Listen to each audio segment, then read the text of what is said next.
যদি আমাকে কাজল পরতে হয় তোমার জন্য, চুলে মুখে রং মাখতে হয়, গায়ে সুগন্ধি ছিটোতে হয়, সবচেয়ে ভালো শাড়িটা পরতে হয়, শুধু তুমি দেখবে বলে মালাটা চুড়িটা পরে সাজতে হয়, যদি তলপেটের মেদ, যদি গলার বা চোখের কিনারের ভাঁজ কায়দা করে লুকোতে হয়, তবে তোমার সঙ্গে অন্য কিছু।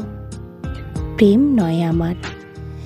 প্রেম হলে আমার যা কিছু এলোমেলো, যা কিছু খুঁত, যা কিছু ভুলভাল অসুন্দর থাক, সামনে এসে দাঁড়াবো, তুমি ভালোবাসবে। কে বলেছে প্রেম খুব সহজ, চাইলেই পাওয়া যায়? এত যে পুরুষ চারিদিকে, কই প্রেমিক তো দেখি না।